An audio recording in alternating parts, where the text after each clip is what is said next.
It all started like a harmless attraction. My husband, Chief Wike, had been my rock for years. But lately, his business trips were taking him away for months, leaving me alone in our big, quiet house.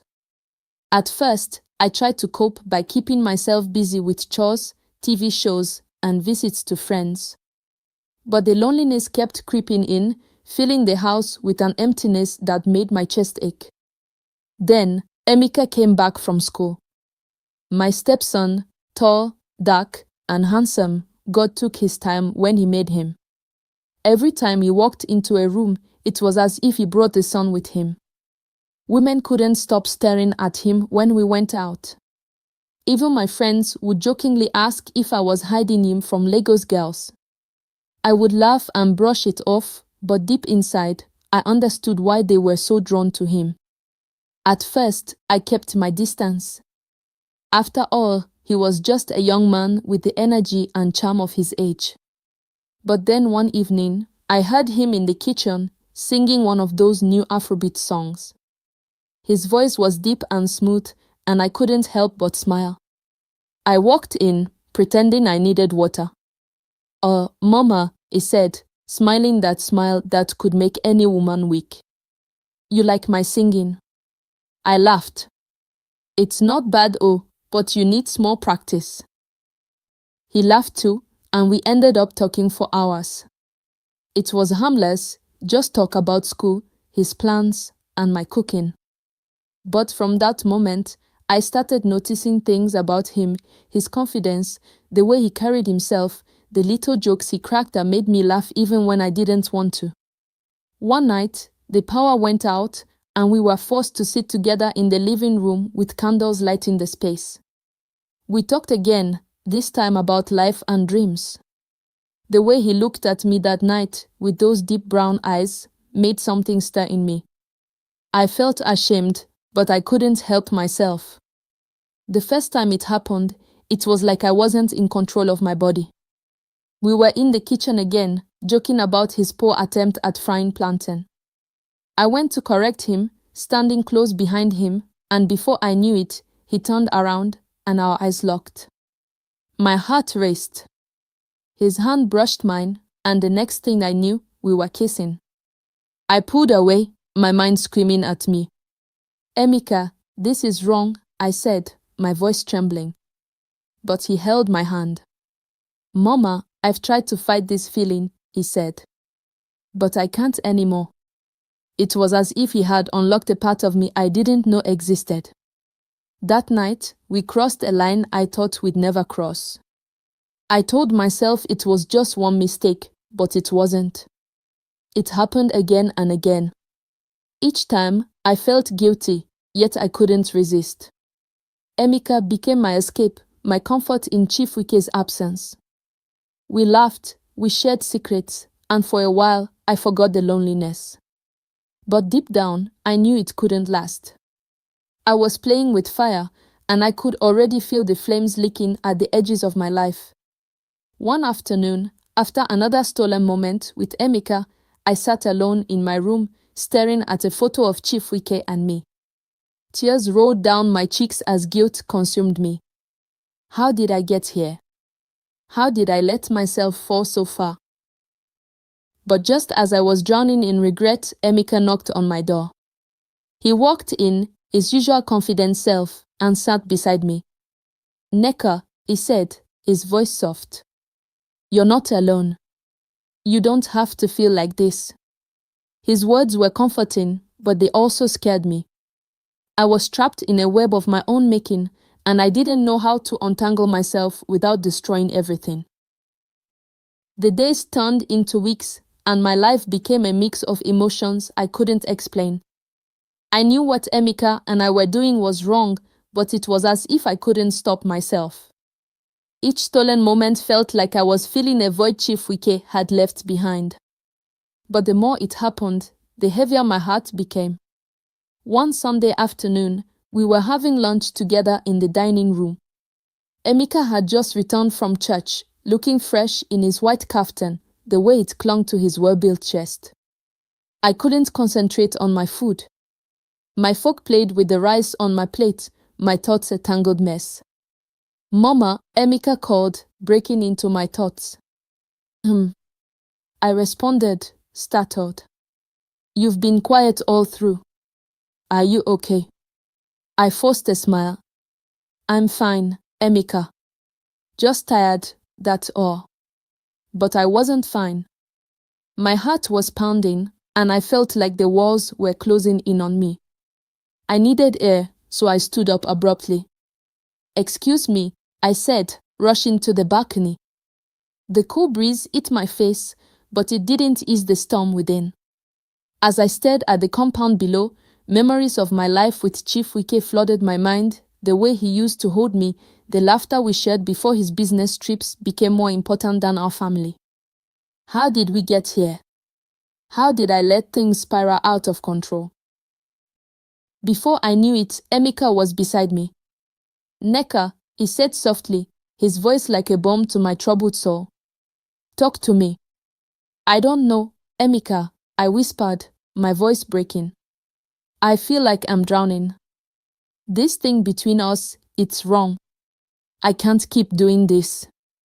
He placed a hand on my shoulder, turning me to face him.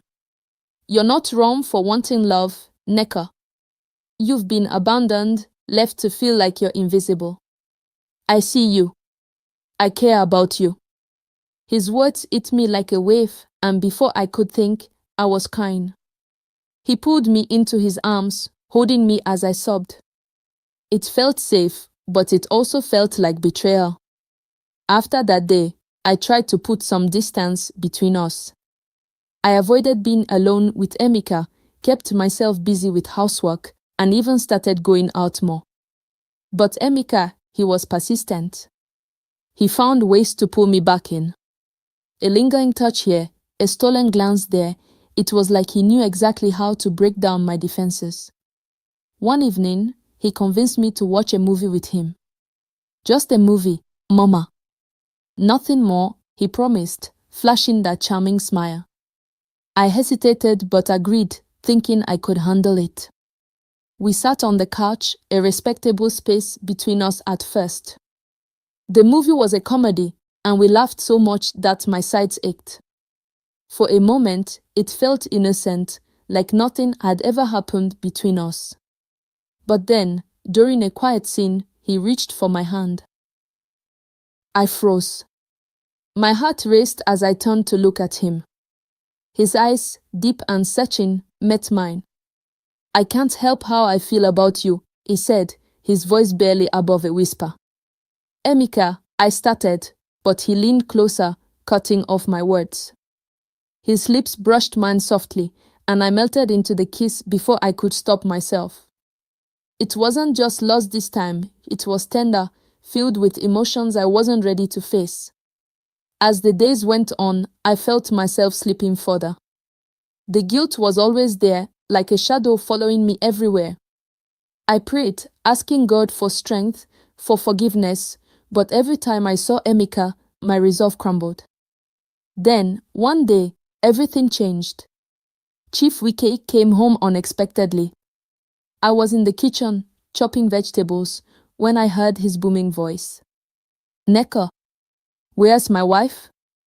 My heart stopped. I hadn't prepared for his return. He walked into the kitchen, his presence filling the room. Surprised to see me, he asked, smiling. I forced a smile, my hands trembling as I wiped them on my apron. You didn't tell me you were coming back today. I wanted to surprise you, he said, pulling me into a hug. His scent, so familiar yet foreign after all this time, overwhelmed me. As we sat down to dinner that night, I couldn't help but notice the tension in the air. Emeka was unusually quiet, avoiding eye contact with both of us. Chief Wike, oblivious to everything, talked about his trip, his plans for the future, and how much he had missed us. But I couldn't focus.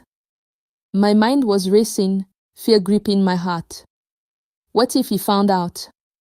What if everything came crashing down? That night, as I lay in bed beside my husband for the first time in months, I felt the weight of my choices pressing down on me. I wanted to tell him the truth, to beg for forgiveness, but the words wouldn't come. And in the darkness, as Chief Wike's snores filled the room, I realized I was trapped in a web of lies I had spun myself. The days following Chief Wike's return were a blur of guilt and fear. I tried to avoid Emeka as much as possible, but it wasn't easy. The tension between us grew, and I could sense that Chief Wike was starting to notice something wasn't right. One evening, while Chief Wike was in his study, Emeka cornered me in the hallway. "Neka, we need to talk," he said, his voice low but firm. "There's nothing to talk about, Emeka," I whispered, glancing nervously toward the study. "This has to stop. It's over." His eyes softened, and for a moment, I saw the boy he used to be, the one I had helped raise, not the man who had turned my world upside down. "I care about you," he said. "But I see the pain in your eyes. Maybe it's time we let go, for both our sakes." His words were a mixture of relief and heartbreak.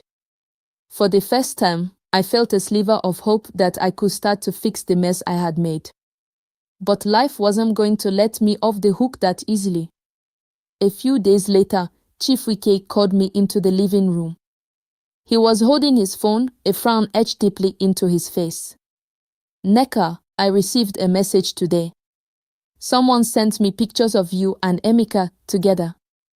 I froze, my heart plummeting to the floor. "What are you talking about?" I stammered, my voice trembling. He handed me the phone, and there they were, pictures of Emeka and me in moments we thought were private. My legs gave way, and I collapsed onto the couch.